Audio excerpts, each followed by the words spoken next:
Stock market में अगर आपकी डिग्री बहुत बड़ी हो, बहुत सारा नॉलेज हो, अगर आपके हिस्टोरिकल परफॉर्मेंस बहुत तगड़ी हो कि भाई आपने ईयर ऑन ईयर 30-40% का रिटर्न बनाया, तो क्या इसका मतलब ये होता है कि आगे चल के आप कभी भी नहीं गिरेंगे? क्या इसका मतलब ये होता है कि आप स्टॉक मार्केट के बेताज बादशाह बन के रहेंगे? वेल, हिस्ट्री तो कुछ और ही चीज कहती है।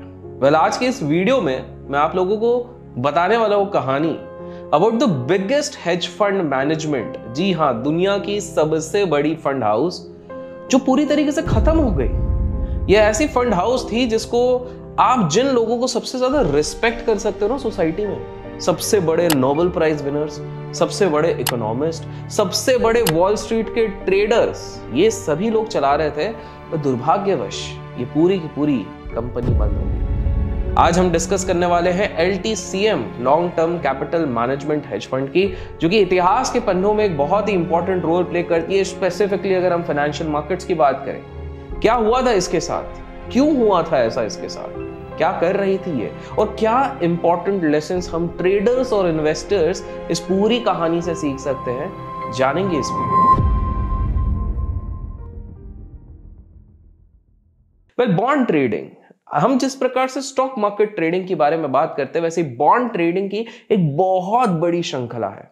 यहां पर काफी सारे लोग इंटरेस्टेड होते हैं। इनफैक्ट काफी बड़े बड़े इन्वेस्टर्स हैं जिन्होंने समय समय पर बॉन्ड ट्रेडिंग से काफी ज्यादा पैसा बनाया है। कुछ नाम अगर मैं लूं तो वो हो गए वॉरेन बफेट सर, हो गए जॉर्ज सोरोस, हो गए। तो जी हाँ, हैरान मत होइए, इन लोगों ने केवल इक्विटी नहीं, एक समय पर बॉन्ड ट्रेडिंग भी करी है। और इसके सबसे बड़े खिलाड़ी एक समय पे थे लॉन्ग टर्म कैपिटल मैनेजमेंट। जाहिर सी बात है, आपके दिमाग में ये सवाल उठता होगा कि जब इक्विटी मार्केट है, जब कमोडिटी मार्केट है, तो क्या जरूरत होती है बॉन्ड मार्केट में ट्रेड करने की? वेल, जरूरत यह है कि बॉन्ड मार्केट को compare to the equity market less risky माना जाता है, बिकॉज मूवमेंट्स उतने ज्यादा नहीं होते हैं, एंड दैट इज व्हाई ये लो वॉलेटाइल भी होता है। Volatility as compare to any other asset class इधर कम रहती है, जिसके कारण काफी सारे लोग बॉन्ड ट्रेडिंग करते हैं।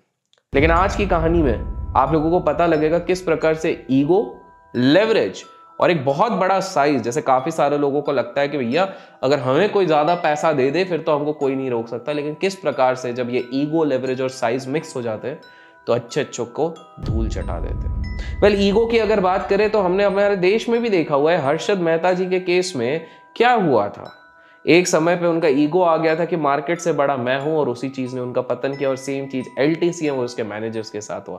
LTCM आर्बिट्राज स्ट्रैटेजीज का उपयोग करती थी और इनको चलाने वाले थे नोबेल प्राइज विनर्स।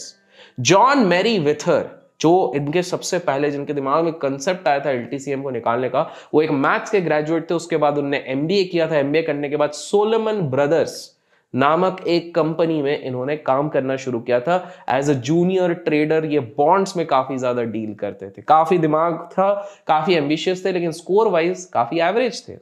इनको बचपन से ना गैम्बलिंग करने का बड़ा शौक चढ़ा था, और ये आप इनके बचपन की आदतों से देख सकते हैं। इनको पोकर खेलने में मजा आता था, ब्लैक जैक खेलने में मजा आता था, और ये इसी प्रकार से अपना इंटरेस्ट बना रहे थे, बिकॉज ये दुनिया के एक बहुत ही बड़े कसीनो में, दैट इज बॉन्ड मार्केट में, अपना जुआ खेलने वाले थे विद LTCM। वेल, अमेरिकन बाजार की बात करें तो ये वो उस समय की बात है जब गोल्डन पीरियड चल रहा था। गोल्डन पीरियड बोले तो हर बंदा जो शेयर बाजार में पैसा लगा रहा या किसी भी एसेट क्लास में पैसा लगा रहा, वो पैसे बना रहा था। ये वो समय था जहां पर एनालिस्ट के प्रेडिक्शंस काफी ज्यादा सही हो रहे थे। देखिए क्या होता है, जब सब कुछ ऊपर जा रहा है, एवरीथिंग इज गोइंग अप, तो बहुत ज्यादा लोगों का कॉन्फिडेंस बढ़ जाता है, और कहीं ना कहीं यही चीज हो रही थी।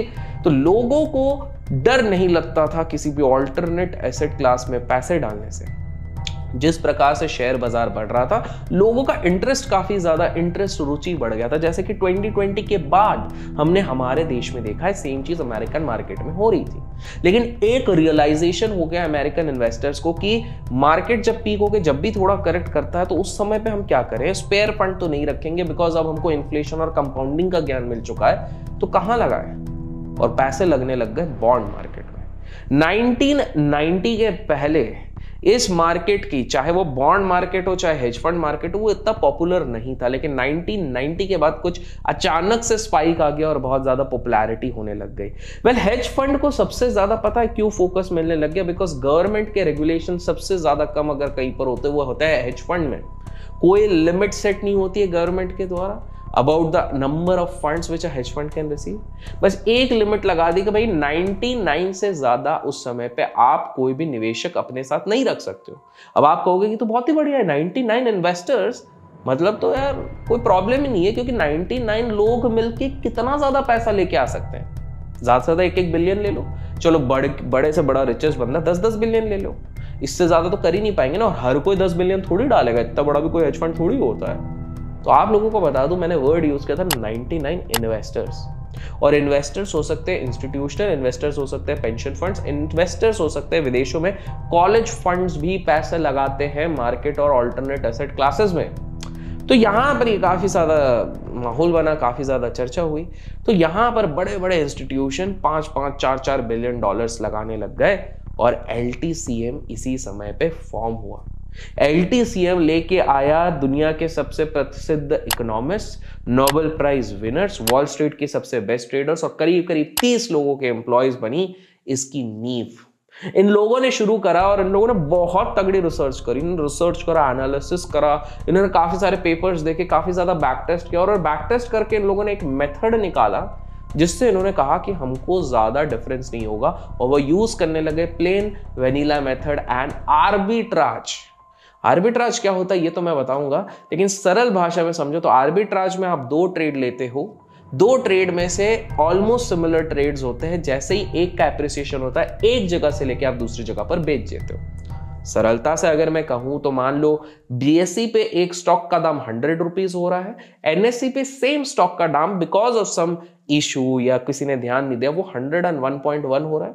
तो आप 100 रुपीज में इस चीज को खरीदोगे और 101.1 पे बेचोगे, तो जो नेट डिफरेंस हो गया वो आप लोगों का प्रॉफिट होता है। तो आर्बिट्राज ट्रेडिंग में यही चीज होने लग गई और LTCM ने डिसाइड किया कि हम बॉन्ड मार्केट में हमारा आर्बिट्राज का मेथड लगाएंगे। उन्होंने कहा कि इसमें हमको फायदा ही फायदा है, बिकॉज हमने अपनी जो एनालिसिस करी है, रिसर्च करी है, वो हमने करी है इंटरेस्ट रेट पे। इंटरेस्ट रेट पे बोले तो कि लेट्स टेक एन एग्जांपल, उन्होंने कोरिलेशन निकाला 2 बॉन्ड्स के बीच में, उसके बेसिस पे वो डिसाइड करने लग गए कि किस प्रकार से हमको एक तरफ से बॉन्ड खरीदने हैं, दूसरे तरफ से बॉन्ड बेचने। मैंने स्टार्टिंग में आपको एक चीज बताई कि बॉन्ड मार्केट में ज्यादा डिफरेंस, ज्यादा फ्लक्चुएशन नहीं होते, तो जाहिर सी बात है अगर LTCM को अपने रिटर्न्स बढ़ाने तो उसके लिए कुछ तो तरीका अपनाना पड़ेगा। तो ये तरीका क्या था? ये तरीका सिंपल सा था। लेट्स टेक एन एग्जांपल, वो देखते हैं कि यार जर्मनी के बॉन्ड यील्ड्स इटली से अगर कम है तो वो एक तरफ खरीदेंगे एक तरफ बेचेंगे, लेकिन 20 to 30 टाइम्स लेवरेज लेके। जी हाँ, 20 से 30 गुना लेवरेज लेके। अब बिकॉज ये सब जीनियस थे, बहुत ज्यादा माइंडफुल लोग थे, बहुत ज्यादा नॉलेजेबल थे, तो कहीं ना कहीं इन लोगों ने डिसाइड करा अपने एनालिसिस पे कि अगर कोई एक एसेट क्लास क्रैश हो भी गया तो दूसरा वाला इतना स्पाइक करेगा कि हमारा मैनेज हो जाएगा। और कहीं ना कहीं इसी चक्कर में ये लोग रिटर्न्स पे रिटर्न्स बनाने लग गए। LTCM 40% पर एनम के CAGR पे वर्क करने लग गया और माहौल ऐसा बन गया कि भैया LTCM जैसी तो कोई दूसरी कंपनी है ही नहीं। आप लोगों को बता दूं कि अब धीरे धीरे बैंक्स भी इस पे इंटरेस्टेड होने लग गई। फॉर एग्जांपल मेरिल लिंच एक इन्वेस्टमेंट बैंक इनके साथ पार्टनर करने को रेडी हो गई, स्पेसिफिकली इनके फाउंडर के साथ। रीजन सिंपल सा था, बिकॉज बैंक्स को लगा जब इतने बड़े बड़े जीनियस चला रहे, इनकी स्ट्रैटेजी इतनी प्रूवन है और उन्होंने अभी तक इतिहास का सबसे बड़ा बैक टेस्ट कर लिया है, तो उनका फेल होने का चांस ही नहीं होगा।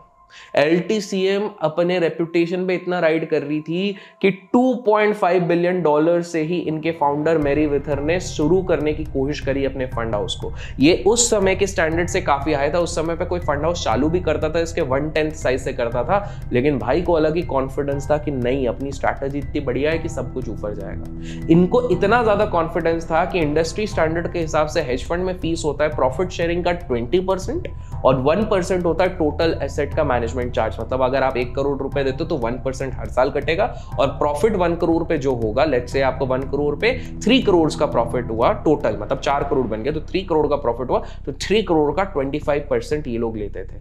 मार्केट में 20:1 का रेशियो चलता था, ये 25:2 चलाते थे। साथ में 3 साल की लॉकिंग पीरियड रख दी थी कि भैया आपने फंड्स लाए हो तो 3 साल तक नहीं निकाल सकते। इन्होंने स्मार्ट मूव करा था, क्योंकि इनको ये था कि कल को अगर मार्केट में कहीं पैनिक हो गया, कुछ ऊपर नीचे हो गया, तो हमारे पास सफिशिएंट टाइम है बॉन्ड्स को स्विच करने के लिए। और इन्हीं रीजंस के चक्कर में ये वर्ल्ड की उस समय की बिगेस्ट हेज फंड बन गई। ये लोग स्वैप्स पे डील करने लग गए, ऑप्शंस पे डील करने लग गए, और आगे चल के आपको पता लगेगा इक्विटी पे भी डील करने लग गए। वैसे ऑप्शंस में अगर आप लोग भी डील करते हैं, चार्ट, ओआई सब कुछ अगर एक जगह चाहिए और अलग से पे नहीं करना है बिकॉज ये टाइम कंज्यूमिंग होता है और मल्टीपल टैब खोलना रहता है, तो आप धन में अकाउंट खोल सकते हैं। लिंक डिस्क्रिप्शन में मिलेगा, जाके चेकआउट कीजिएगा। जो लोग भी वहां से अकाउंट खोलते हैं उनको फ्री में हमारा बेसिक का कोर्स का एक्सेस भी मिलता है। Do check out. तो इस प्रकार से जब पूरी तरीके से LTCM पूरी तरीके से बढ़ रही थी, तो ये अपने अंदर लेके आए सी मार्टिन को, रॉबर्ट मार्टिन नामक एक व्यक्ति को लेके आए। रॉबर्ट मार्टिन ऐसे व्यक्ति थे जिनको जाना जाता था कि ये ऐसे तगड़े स्ट्रैटेजीज बनाते हैं जिससे कि ये सारे इश्यूज का निवारण निकाल देते थे। MIT के व्यक्ति थे ये, MIT पुणे वाला नहीं, विदेश वाला, काफी फेमस है।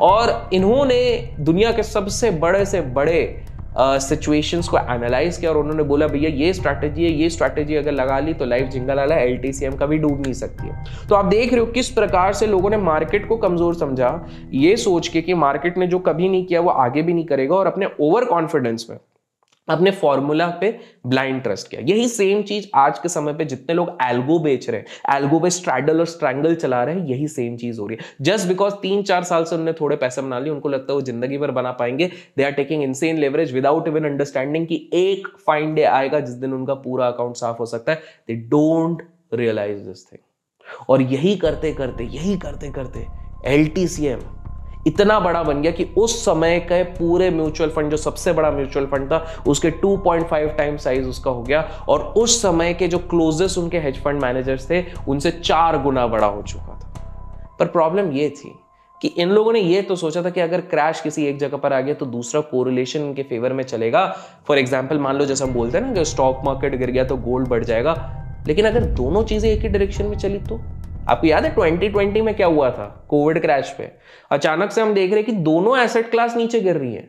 कुछ लोगों ने क्रिप्टो करेंसीज में ये सोच के पैसा लगाया था कि ये नॉन कोरिलेटेड हो गया, जब ओवरऑल मार्केट गिरेगा तो क्रिप्टो ऊपर जाएगा, लेकिन क्रिप्टो भी नीचे गिर रही है, सब कुछ नीचे गिर रही है। कितने लोगों ने ये चीज नोटिस करी थी? कमेंट्स में जरूर बताइएगा। तो यही वाली चीज उनके साथ होने लगी थी और यही चीज इनको सबसे बड़ी प्रॉब्लम देने वाली थी। अचानक से मार्केट में बॉन्ड्स का कोरिलेशन खत्म होने लग गया। ये खत्म इसलिए होने लग गया बिकॉज मार्केट में अचानक से बहुत ज्यादा ओवर वैल्यूएशन हो गया था, प्लस एक दूसरे देश से एक बहुत बड़ी संकट आने वाली थी। क्या आने वाली थी वो तो मैं बताऊंगा, लेकिन जैसे जैसे कोरिलेशन खत्म होने लग गया, स्प्रेड्स मतलब बायर और सेलर का डिफरेंस बढ़ने लग गया, और मार्केट में चाहे वो बॉन्ड मार्केट हो, इक्विटी मार्केट हो, कमोडिटी मार्केट हो, एक बात हमेशा याद रखना, अगर पैनिक किसी एसेट क्लास में मचता है ना तो वो इतना आसानी से खत्म नहीं होता, वो पैनिक कंटिन्यू होता है, ट्रेल डाउन होता है। और वही चीज यहां पर होने लग गई थी। मार्केट के एनालिस्ट कंफ्यूज हो रहे थे, लेकिन वहीं पर LTCM के लिए प्रॉब्लम बढ़ रही थी। जो 40% हमेशा ROI देती थी वो 28% का ROI देने लग गई। लेकिन यहां पर अब एक बड़ा चैलेंज था। अब इनके एसेट क्लास बन गए थे $140 बिलियन के, $140 बिलियन जितना बड़ा एम्पायर बना लिया, जो इससे पहले आज तक किसी ने भी हेज फंड की इंडस्ट्री में नहीं देखा। अब मार्केट में ये पैनिक इसलिए भी मचने लग गया था because LTCM normal Wall Street की प्रैक्टिसेस पे भागीदारी नहीं कर रही थी। कैसे? So let's take an example. अगर बाकी सारे हेज फंड्स हर 3 महीने में अपना रिपोर्ट पब्लिश कर रहे थे, मतलब कि भाई हमारा एसेट ये है, हमारा ऐसा काम चल रहा है, ये काम चल रहा है, वहीं पर LTCM साल में एक बार करती थी। ऐसा क्यों? No one knows, because LTCM को पता था वो बहुत ज्यादा रिस्क लेती थी।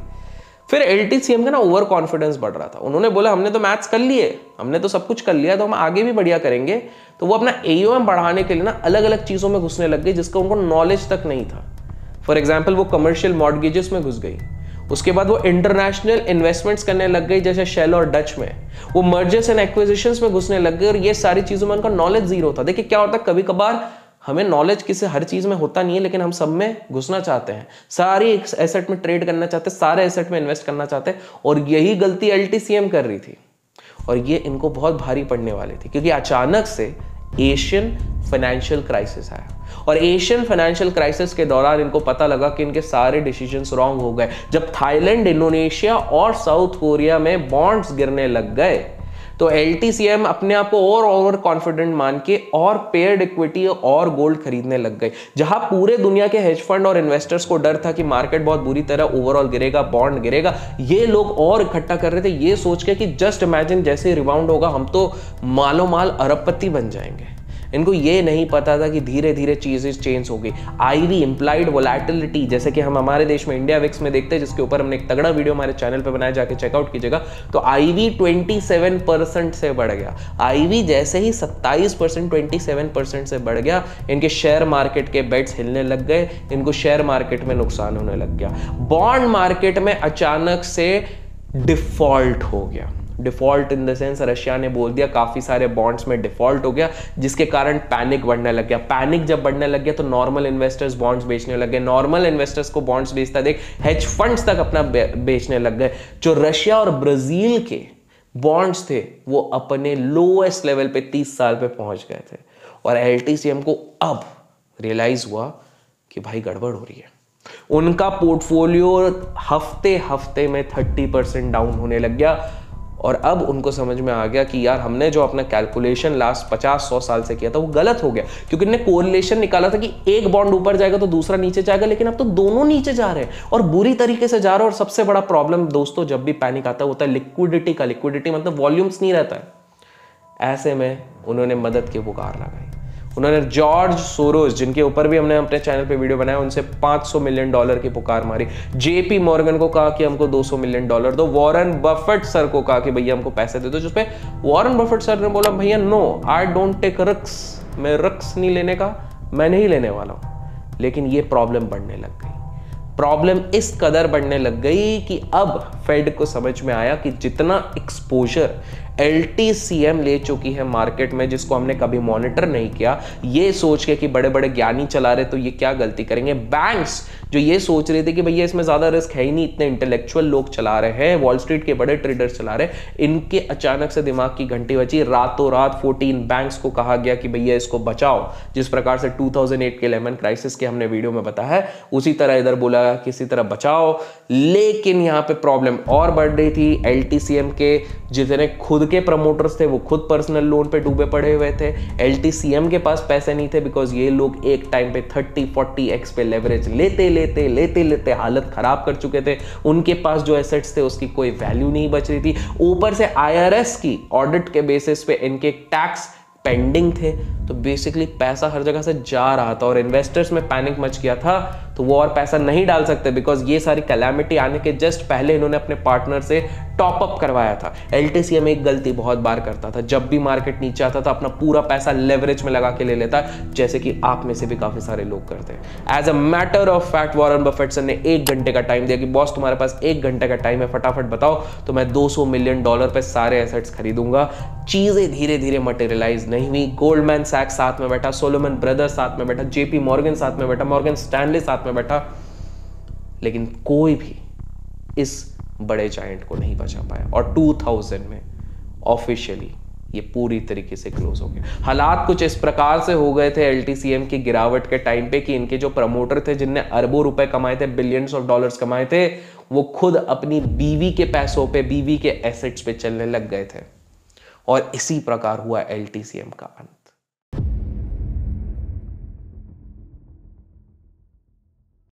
दोस्तों इस कहानी में हमने क्या समझा? हमने ये समझा कि LTCM का सबसे बड़ा प्रॉब्लम था ईगो। ये ईगो की हम जो कैलकुलेशन कर रहे हैं, जो हमारे मैथमेटिकल मॉडल बता रहे हैं, जो हमारा एल्गो सिस्टम बता रहा है, जो सबसे बड़े नोबेल प्राइज विनर्स बता रहे हैं, वो कभी गलत नहीं हो सकता।